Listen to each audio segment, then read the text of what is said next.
Students, मैं आपको इसमें जो नेक्स्ट टॉपिक है वो टेक्निक्स और मेथड के लिए ये जो है वीडियो बना रही हूँ।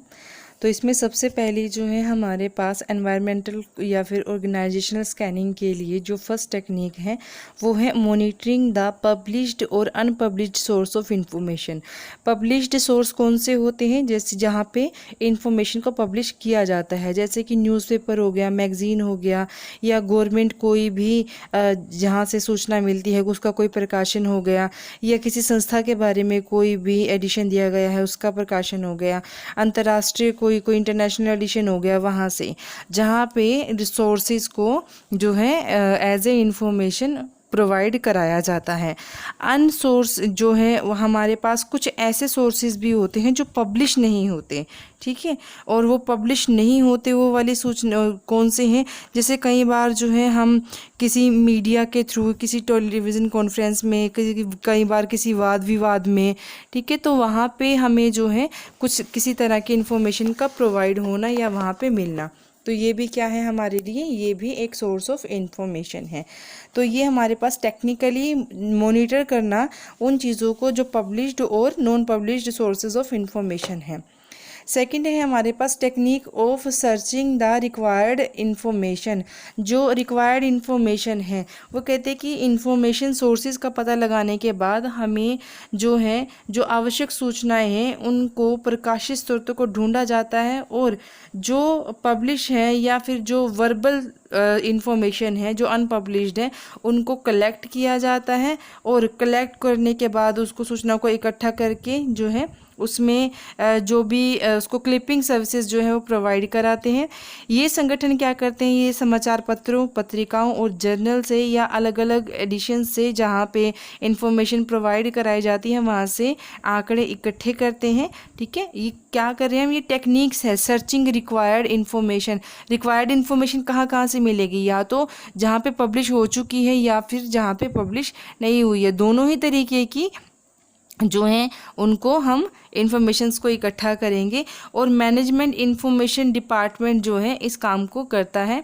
उसके बाद है हमारे पास कहते हैं कि अपनी प्रतियोगी इकाइयों की स्ट्रेटजी को जल्दी से जल्दी जानने के लिए जो है कुछ सूचनाएं जो है वो मतलब स्पाइंग करते हैं, इकट्ठी करते हैं, और उनको अनएथिकल, अगर हालांकि चाहे वो अनएथिकल है लेकिन फिर भी यह व्यवसाय में प्रचलित है, अलग अलग देशों में दूसरे देशों के जो कार्यक्रम है या फिर जो रिसर्च की जाती है या जो डिफेंस स्पेस रिसर्च प्रोग्राम है उनको जानने के लिए जो है वो क्या करते हैं कि वो गुप्त रूप से जो सूचनाएं हैं वो इकट्ठी करते हैं। इसके लिए कुछ एजेंसियां, कुछ प्रतियोगी इकाइयाँ योजनाएं बनाकर या क्रियाओं से संबंधित सूचना जो है वो उपलब्ध करवाती हैं। इसी तरह से थर्ड जो टेक्निक है, टेक्निक्स मेथड ऑफ फोरकास्टिंग, वो कौन से हैं? इसमें एग्जीक्यूटिव ओपिनियन मेथड, उच्च अधिकारी की राय विधि। मतलब कि इस विधि में क्या किया जाता है, जो हाई पोस्टेड ऑफिसर होता है उसकी जो है उसकी राय ली जाती है। इसको मतलब उसकी निर्णायक विधि भी एक तरह से कहा जाता है।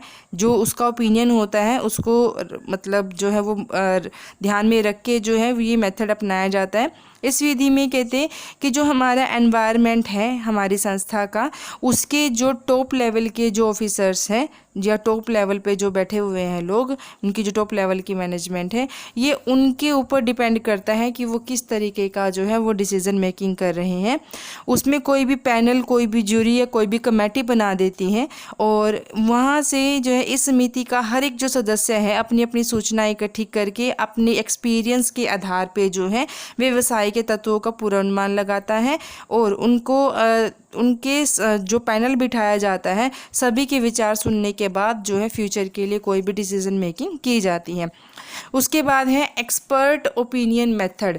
एक्सपर्ट ओपिनियन मेथड में क्या है कि इसमें कोई भी बाहरी विशेषज्ञ की राय पर निर्भर करता है। किसी एक्सपर्ट को बुला लिया जाता है, किसी विशेषज्ञ को, जो उस जो भी इंफॉर्मेशन कलेक्ट की गई है या जो मेथड अपनाया जा रहा है उसका वो एक्सपर्ट हो। इसमें विशेषज्ञों को बाजार की स्थितियों का, ग्राहकों की रुचि का, उनके प्रेफरेंस का, कॉम्पिटिटिव लेवल का, हर एक तरह की जानकारी होनी चाहिए, ताकि जो है जो एक बाहरी सारे एक्सपर्ट्स का एक पैनल या एक कमेटी बना दी जाती है, सब अपनी अपनी राय देते हैं और उसके बाद जो है इकट्ठी जो है सबसे आपस में ज़्यादातर मिलती जुलती ही राय होती है। फिर उन सब के बाद जो है एक सामूहिक निर्णय ले लिया जाता है। उसके बाद है हमारे पास डेल्फी मेथड। तो डेल्फी मेथड क्या होता है? डेल्फी विधि में इसमें एक्सपर्ट्स की राय विधि का एक सुधरा हुआ रूप है। इस विधि में प्रयोग विभिन्न विशेषज्ञों को अलग अलग राय का एक जो है वो कैटेगरी बना ली जाती है। ठीक है, तो उसमें क्या किया जाता है कि इसमें व्यावसायिक पूर्वानुमानों के बारे में किसी एक निर्णय पे पहुंचा जा सके। इस विधि को कोई पैनल या समिति नहीं बनाई जाती, मतलब कोई कुछ लोगों की कमेटी बना देना या ऐसे नहीं बनाई जाती। इस विधि में क्या किया जाता है कि विशेषज्ञों की राय को एक मत बनाने के लिए जो है वो डायरेक्ट इंटरेक्शन जो है वो नहीं किया जाता। उसमें जो है वो डायरेक्ट इंटरेक्शन किया जाता था, इसमें डायरेक्ट इंटरेक्शन नहीं किया जाता। और इसमें क्या किया जाता है कि इस विधि में विशेषज्ञ को एक जो है रैंक जो है वो तैयार कर लिया जाता है कि सबसे पहले एक विशेषज्ञ को व्यवसायिक वातावरण के तत्वों का पूर्वानुमान पर अपनी पूरी जानकारी देने को या अपनी राय देने को कहा जाता है। फिर दूसरे को वो भेजा जाता है, दूसरे को फिर अपनी राय देने के लिए कहा जाता है। फिर वो भी अपने ज्ञान के आधार पर, अपने एक्सपीरियंस के आधार पर अपनी राय देगा। फिर इसको तीसरे के पास भेजा जाएगा, वो भी अपनी राय देगा। इससे क्या होगा कि जब आखिरी विशेषज्ञ के पास आएगा तो वो अपनी इसमें राय देगा।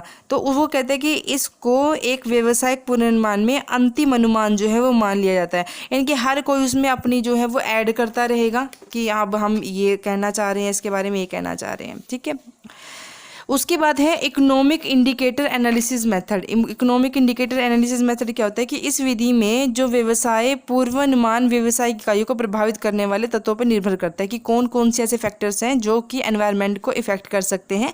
और इस विधि को बाजार तत्व विश्लेषण भी कहा जाता है। और इस विधि के अंतर्गत जो है आर्थिक घटकों का विश्लेषण करके उनका फिर जो है पूर्वानुमान लगाया जाता है। उदाहरण के लिए मान लेते हैं कि अगर सरकार जो है किसानों को आसान शर्तों पर ऋण देने की योजना बनाई है, तब ट्रैक्टर बनाने वाली जो इकाइयां हैं उसकी सेल्स जो है वो बढ़ सकती है। उसके लिए वो फोरकास्टिंग क्या कर सकते हैं कि आने वाले टाइम में हमारी सेल बढ़ेगी। क्यों? क्योंकि किसानों को आसान शर्तों पर लोन दिया जा रहा है, तो लोन से वो अपनी मशीनरी औजारों को ही लेंगे। इसी तरह से अगर सरकार 2 पहिया चालकों को या उनके पीछे बैठने वाली सवारी के लिए हेलमेट पहनना अनिवार्य कर देती है, तो हेलमेट बनाने वाली कंपनियां जो है उससे उनकी सेल बढ़ जाएगी। तो इसका वो पूर्वानुमान लगा सकते हैं। ऐसे ही है पास्ट प्रोजेक्शन मेथड है, यानी कि जो भूतकाल पे आधारित है, जो पास्ट पे आधारित है और उनको ध्यान में मद्देनजर रखते हुए नेक्स्ट जो है फ्यूचर के लिए अनुमान लगाना। ऐसे स्टैटिकल्स मेथड होते हैं। स्टैटिकल मेथड में हमारे पास ट्रेंड प्रोजेक्शन होते हैं और रिग्रेशन एनालिसिस होते हैं। ट्रेंड प्रोजेक्शन में हमारे पास टाइम सीरीज एनालिसिस आती है, ट्रेंड इक्वेशन आता है और ट्रेंड लाइन आता है, ये आपने स्टैट्स में पढ़े होंगे। और रिग्रेशन एनालिसिस आता है। रिग्रेशन एनालिसिस में क्या होगा, इसमें जो है हमारे पास साधारण या बहुमुखी जो रिग्रेशन है इनको जो है जो हमारे स्वतंत्र चर हैं उनके मूल्य के आधार पर, जो कि एक दूसरे से रिलेटेड नहीं है, इंडिपेंडेंट है, तो उनके आधार पर जो है इसका अनुमान लगाया जाता है। ये हमारे स्टैटिकल मेथड इसमें यूज़ होते हैं। उसके बाद है scenario development method. Scenario development method में क्या है कि जब फ्यूचर में शुद्ध पूर्वानुमान लगाना संभव नहीं होता, जब ये नहीं देख पाते कि एक्चुअल में वाकई में क्या होने वाला है और कोई फोरकास्टिंग नहीं की जा सकती, तो वातावरण की जटिल घटनाओं के लिए एक विश्लेषण के लिए इस विधि का यूज़ किया जाता है। इसमें क्या किया जाता है कि जो सामाजिक, सांस्कृतिक या राजनीतिक या जितने भी हमारे जो वातावरण है उसको इसके लिए एक विश्लेषण विधि का जो है प्रयोग किया जाता है। और उसमें जो है इसमें अल्टरनेट जो दृश्य लेख जो है वो विकसित किए जाते हैं। इसमें जो है सबसे पहले क्या किया जाता है कि इसमें सिनेरियो अंडर रस्ट कंडीशन, कि सबसे जो बेकार कंडीशन होगी उसमें क्या जो मेथड अपनाया जाएगा, और जो हमारे पास सिनेरियो अंडर बेस्ट कंडीशन में क्या अपनाया जाएगा, और जो scenario under most likely condition की जो संभावित है उसमें क्या अपनाया जाएगा।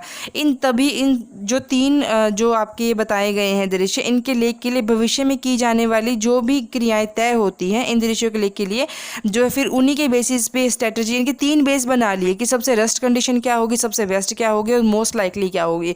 तो इन तीनों में ही जो है उसी के बेसिस पे अपनी आने वाली योजनाएं बनाना, स्ट्रेटजी तैयार करना, भविष्य में होने वाली घटनाओं का अनुमान लगाना। मतलब क्या हो सकता है, या तो बहुत ही बेकार कंडीशन हो सकती है, या ठीक ठीक चल सकती हैं, या बहुत ही बेस्ट कंडीशन हो सकती है। तो तीनों के बेसिस को लगा के और फिर उनमें से एक अनुकूल स्थिति को जो है उन तीनों के बेसिस पे एक क्या करना, उन तीनों के बेसिस पे एक जो डिसीजन है वो करना। उसके बाद है ब्रेनस्टॉर्मिंग मेथड और है बिजनेस बारोमीटर मेथड। ठीक है, उसको बैरोमीटर मेथड हो गया और हमारे पास जो है ब्रेनस्टॉर्मिंग मेथड हो गया। ब्रेनस्टॉर्मिंग मेथड में क्या होगा, इसमें जो है बार बार एक्सरसाइज करने से, दिमागी अभ्यास करने से जो नए नए और अलग अलग हमारे दिमाग में विचार आते हैं उसके आधार पे जो है वो अनुमान लगाए जाते हैं। ठीक है, इस विधि में जो भी मेंबर्स होते हैं ग्रुप के, उनको एक समस्या दी जाती है और वो उस समस्या को समाधान के लिए दिमाग पे जोर लगाते हैं बार बार। उसके बारे में कभी कोई भी जो है ओपिनियन देता है, दूसरा कुछ ओपिनियन देता है और सभी अपनी अपनी जो है सोच समझ के अनुसार उसमें ओपिनियन देते हैं। फिर क्या होता है कि विचार उत्पन्न करने की इस अवस्था को जो है उसमें विचारों का मूल्यांकन नहीं किया जाता कि भाई तूने ऐसा कहा तो वो क्यों कहा। नहीं, वो कहते हैं कि ताकि समूह के सदस्य ज़्यादा से ज़्यादा विचार कर सके और बिल्कुल फ्री ढंग से सोच सके, फ्री ढंग से जो है उसका जो है वो क्रिएट कर सके कोई ना कोई नया आइडिया, तो उस पर चर्चा करते हैं और उसका और एक दूसरे की काट भी करते हैं, मतलब आलोचनात्मक मूल्यांकन भी करते हैं उनका। तो वो क्या हुआ, वो हुआ ब्रेनस्टॉर्मिंग, जिसमें दिमागी अभ्यास से, ठीक है, माइंड एक्सरसाइज से जो है नए नए विचार उत्पन्न करना और नई नई जो है उसको टेक्निक को जो है क्या करना, नई नई जो टेक्निक्स है उसके लिए अपनाना। उसके बाद है जो आर्थिक प्रवृत्तियों को मापने के लिए जो सूचकांक है, मतलब कि बिजनेस बैरोमीटर मेथड क्या होता है कि जो फाइनेंशियली जो हमारी प्रवृत्तियाँ हैं, जो ट्रेंड्स हैं, उनको मापने के लिए जो भी बैरोमीटर का यूज़ किया जाता है, जैसे कि हमारी जो लॉन्ग टर्म बैरोमीटर हैं या लॉन्ग टर्म ट्रेंड्स हैं, या मौसम का उतार चढ़ाव है, या चक्रीय गतिविधियों का विश्लेषण या अध्ययन है, तो इनको जो मापने वाले जो एनालिसिस किए जाते हैं वो दर्शाते हैं कि हमारा जो इकोनॉमिकल ग्रोथ है वो कैसी है। ठीक है, और उसी के बेसिस पे जो है फ्यूचर के लिए अनुमान लगाया जाता है या उसके लिए डिसीजन लिए जाते हैं। उसके बाद हमारे पास जो है 4 टेक्निक है, टेक्निक ऑफ इवेल्युएशन असेसमेंट। ठीक है, और इसमें है हमारे पास अदर टेक्निक्स में तो हमारे पास यहाँ पे SWOT एनालिसिस हमने आपको पढ़ा है। पहली बात तो टेक्निक ऑफ इवैल्यूएशन असेसमेंट का पढ़ लेते हैं। इसमें जो भी मैंने भी आपको बताया कि इसमें कुछ मेथड्स यूज़ किए जाते हैं, जैसे बजटरी मेथड हो गया, MIS का हो गया, ठीक है, या फिर हमारे पास मैनेजमेंट ऑडिटिंग हो गई, और जो हमारे पास इवैल्यूएशन करना हो गया। तो इन सब से पता लगाया जाता है, इन सारी टेक्निक से उसको असेस किया जाता है। अदर टेक्निक में SWOT आ गया। ठीक है, SWOT में आपको पता ही है स्ट्रेंथ, वीकनेस, अपॉर्चुनिटी और थ्रेट्स होते हैं। ठीक है, या इसको SWOT बोला गया, इसका अलग नाम दे दिया, सीमिस चैलेंजेस। उसके बाद है जो हमारे पास इटोप का इसमें आपके पास क्या आएगा कि एनवायरमेंटल थ्रेट एंड अपॉर्चुनिटीज़। ठीक है, तो एनवायरमेंटल जो है इसके लिए मतलब इसके बेसिस पे जो है अपने एनवायरनमेंट को जो है उन मेथड्स में उनको डिस्क्राइब करके, उनको बांट के, ठीक है, उनका एनालाइज करके फिर उसके बेसिस पे निर्णय लेना।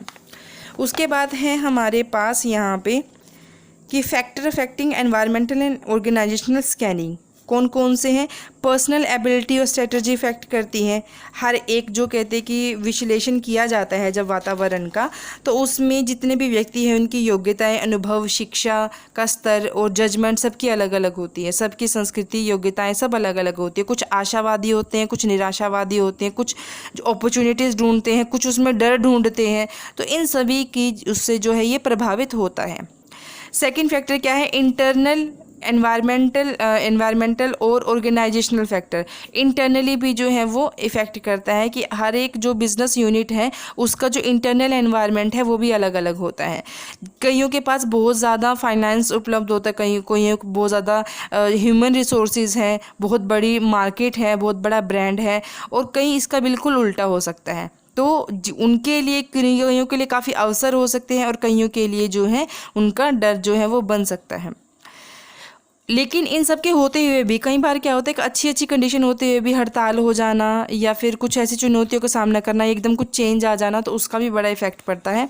एक्सटर्नल इन्वायरमेंट पे आपको पता है बहुत सारे एक्सटर्नल इन्वायरमेंट है जिसका कि बिजनेस पे प्रभाव पड़ता है। ठीक है, उसके बाद है हमारे पास इसमें 9th, बस एक ही टॉपिक रहता है हमारे पास, यही वो स्वोट एनालिसिस का, स्वोट और स्वोक एनालिसिस का। ये मैं आपको कई बार जो है ये चीज़ें हम पढ़ चुके हैं।